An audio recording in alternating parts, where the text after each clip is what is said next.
Bonjour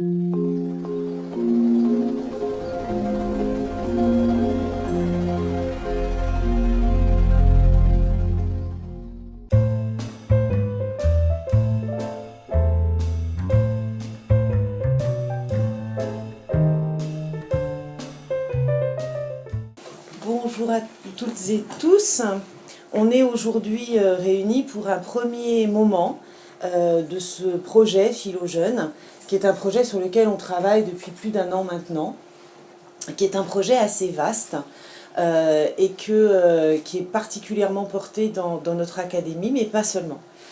C'est un projet à dimension internationale, puisque nos partenaires sont québécois dans cette affaire, et que c'est quelque chose que nous allons expérimenter de part et d'autre entre la France et le Québec. Donc il y a l'Université du Québec, il y a une expérimentation académique, il y a la chaire UNESCO. Vous voyez, on est dans un contexte qui est quand même un contexte posé au niveau de nos ministères respectifs et pour lequel on espère avoir un soutien dans tous les sens du terme. Alors le soutien intellectuel, on l'a eu. On a eu un magnifique courrier de la directrice générale nous disant à quel point ce dans quoi on se lançait était positif.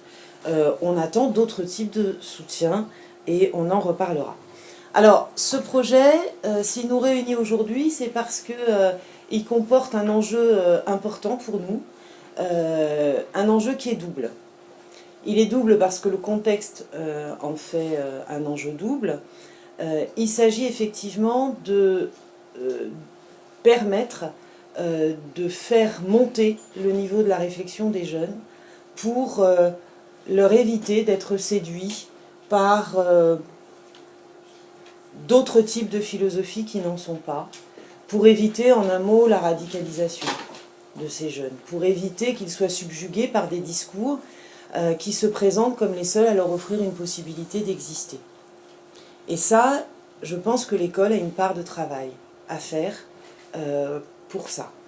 Et puis, le deuxième enjeu, là celui-là il n'est pas contre, il est pour.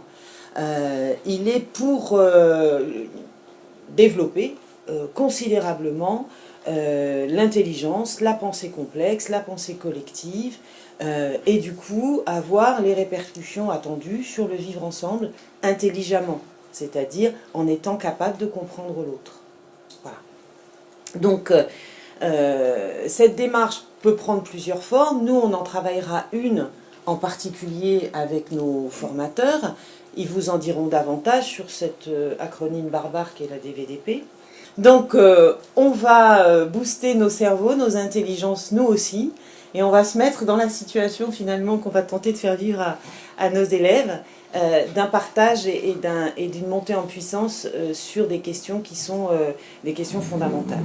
Alors, à Créteil, comme on fait toujours plus compliqué que les autres, on a décidé qu'on allait travailler sous une forme particulière de développement professionnel, parce que comme ça nous tient à cœur, on essaye toujours de mettre tout ce qui nous tient à cœur dans un projet. Vous savez, à la Cardi de Créteil, c'est un peu notre marque de fabrique. Et donc on s'est dit qu'on allait procéder aussi avec la logique du développement professionnel. Donc il y a formation de personnes que vous êtes et qui vont devenir des personnes ressources pour leurs établissements. D'accord? Donc un premier étage de la fusée, vous et votre établissement. Deuxième étage.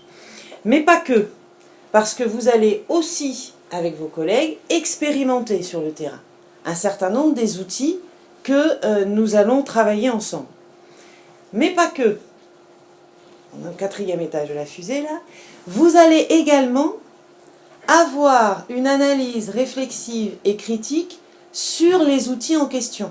C'est-à-dire qu'on va vous demander d'être les co-constructeurs de la suite de ces outils de base.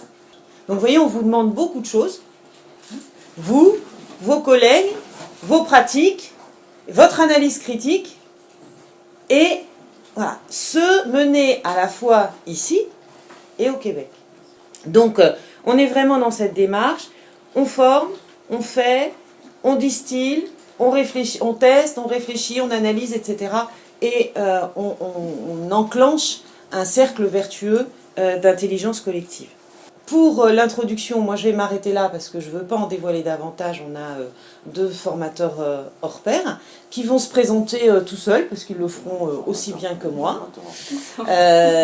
Et puis moi je vais participer avec vous à ces travaux pendant ces 2 journées. Je vous remercie.